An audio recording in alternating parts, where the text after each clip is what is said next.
गया था, ठीक। अब वो चाहे आकर्षण के लिए हो या प्रतिकर्षण के लिए, ठीक। तो दो स्थिर बिंदु आवेशों के बीच लगने वाले बल को जो है निकालेंगे हम लोग यहाँ पर, ठीक।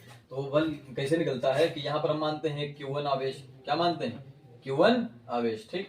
यहाँ पर मानते हैं Q2 आवेश मानते हैं, ठीक। बीच की दूरी क्या मानते हैं, R, ठीक। बीच की दूरी R है। दो आवेश है, उनके बीच की दूरी क्या है, R है। अगर हम पूछें कि किनके बीच ज्यादा बल लगेगा तो क्या होगा, मान लो एक ये इतना बड़ा आवेश है, इतना बड़ा आवेश है, ये बीच की दूरी है 1 मीटर की, तब ज्यादा बल लगेगा, या जो इतना बड़ा आवेश है और ये इतना बड़ा आवेश है, बीच की दूरी है 1 ही मीटर की, तो ज्यादा बल लगेगा।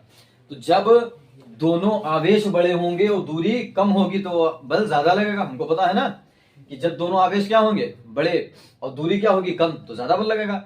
भाई जिस प्रकार से हम चुंबक में देखते हैं कि चुंबक की दूरी बीच की बढ़ाएं तो क्या होता है, बल कम होता है, और दूरी घटाएं तो बल ज्यादा होता है। लेकिन अगर चुंबक ही बढ़ा दें तो बल बढ़ जाता है, ठीक। तो यहाँ पर दो ही चीज है, एक तो दूरी है, दूसरा आवेश की मात्रा है, ठीक, आवेश की मात्रा। तो जो कूलाम बल है का बल है जो, वो क्या होता है कि जो F है वो समानुपाती किसके होता है, Q1 Q2 के। जो बल है दो स्थिर बिंदु आवेशों के बीच लगने वाला जो बल है वो उन आवेशों की मात्राओं के गुणनफल के समानुपाती तथा उनके बीच की दूरी के, तथा उनके बीच की दूरी के, ये दूरी क्या है R, दूरी के वर्ग के व्युत्क्रमानुपाती होता है।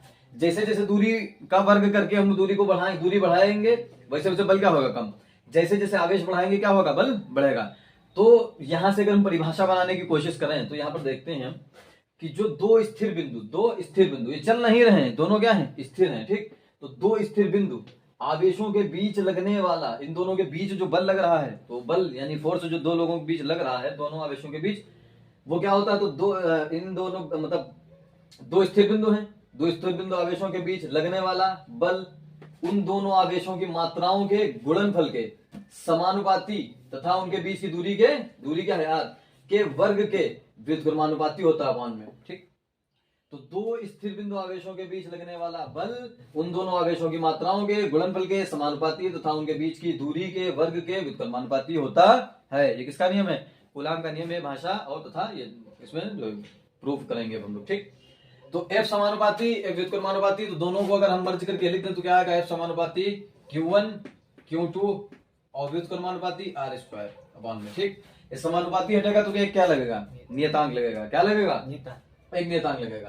तो F, ठीक, बराबर क्या होगा C, और ये क्या लिखेंगे Q1 ये Q2 अपॉन में R स्क्वायर, ठीक, ये R स्क्वायर लिखेंगे।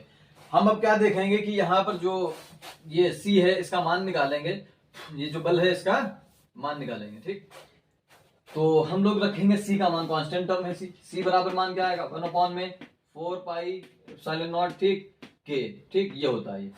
इसका मान यदि निर्वात है तो निर्वात के लिए, निर्वात या वायु के लिए K बराबर क्या लेते हैं, 1। तो निर्वात के लिए K बराबर 1, निर्वात के लिए K बराबर 1, ठीक। तो निर्वात के लिए निर्वात के लिए K बराबर 1 रखने पर निर्वात के लिए K बराबर 1 रखने पर, जब K बराबर हमने यहाँ 1 रख दिया तो K की वैल्यू कितनी हुई, 1। अब यहाँ पर क्या बचा है कि 4 पाई का वैल्यू कितनी होती है, 3.1, 22/7 को जब डिवाइड करोगे तो क्या आएगा, 3.14, ठीक।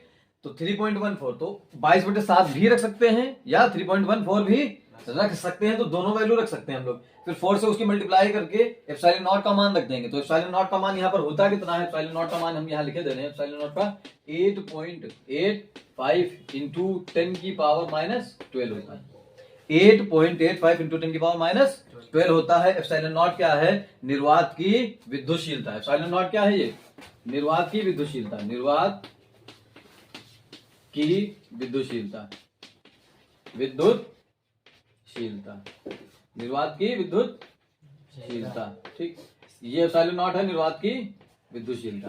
तो एप्सिलॉन नॉट व निर्वात की विद्युतशीलता पाई तो कांस्टेंट होता ही है के निर्वात के लिए क्या रखेंगे, 1 रखेंगे, के की जगह क्या रखेंगे, 1 रखेंगे, ठीक। अब क्या होता है कि इस C की वैल्यू हम यहाँ पर जो में हमारी ये समीकरण है, इसको समीकरण अगर 1 मान लें, क्या मान लें इसको, समीकरण 1 मान लें, समीकरण 1 में वैल्यू पुट कर दें तो हम कहते हैं समीकरण 1 से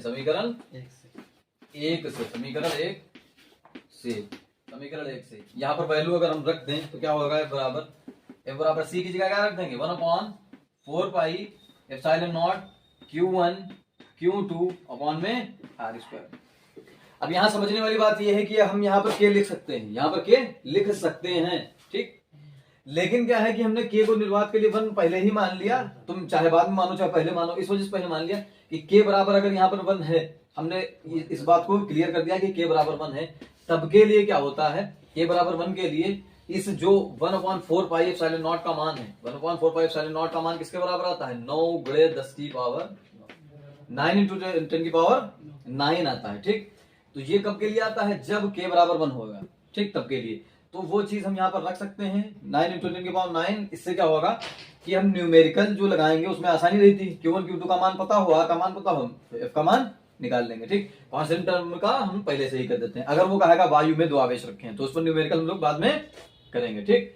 तो ये क्या हुआ 1/4 pi epsilon not Q1 Q2 upon R square, यही है तुम्हारा बल निकालने का फार्मूला कूलाम का, ठीक। अब इसका क्या देखते हैं, वेक्टर रूप। क्या देखते हैं, इसका वेक्टर रूप। तो इसको नोट कर लो या इसका स्क्रीनशॉट ले सकते हो, ठीक। तो अब हम इसका क्या देखेंगे, वेक्टर रूप देखेंगे, ठीक। तो फार्मूला क्या निकल के आया है, F बराबर Q1 Q2 अपॉन में R स्क्वायर, ठीक। तो हम लिख देंगे F वेक्टर बराबर क्या लिखेंगे, क्या लिखेंगे, वेक्टर बराबर 1 अपॉन में 4 पाई एप्सिलॉन नॉट, ठीक। ये Q1 ये Q2 अपॉन में ये R स्क्वायर, ठीक।